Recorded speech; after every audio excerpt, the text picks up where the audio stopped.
Understanding the phrase, booked. Hello, dear learners. Today, we're diving into the interesting world of English phrases. Our topic for the day is the word, booked. What does it mean? How can you use it in sentences? Let's find out. Booked can have different meanings depending on the context in which it's used.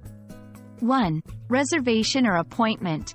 If someone says they are booked, it usually means they have a prior appointment, reservation, or obligation. Example, I'm booked for dinner tonight with a friend. 2. Arrested. In informal slang, particularly in the US, being booked can mean being processed by the police after an arrest. Example, he was booked for speeding. 3. Engaged or busy. Sometimes, booked simply refers to being very busy. Example, I'm booked all week with work assignments. Now that we know the meanings, let's see how we can use booked in various sentences. 1. Reservation or appointment. 2. I've booked a table for 2 at the new restaurant. 3. Are you booked for the entire day? 4. Arrested. 5. The suspect was booked and held in jail. 6. After the incident, 3 people were booked by the police. 7. Engaged or busy. 8. I wish I could help, but I'm booked with meetings today.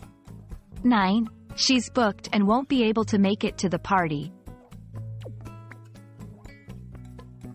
It's essential to be aware of common mistakes learners make with the term booked. 1. Confusing with booking a purchase. Don't confuse booked with making a booking for purchasing something. Example, I booked a ticket means you reserved a ticket, not necessarily bought it. 2. Overuse. While it's okay to use booked for being busy, try not to overuse it. There are other synonyms like busy, occupied, and engaged that you can use.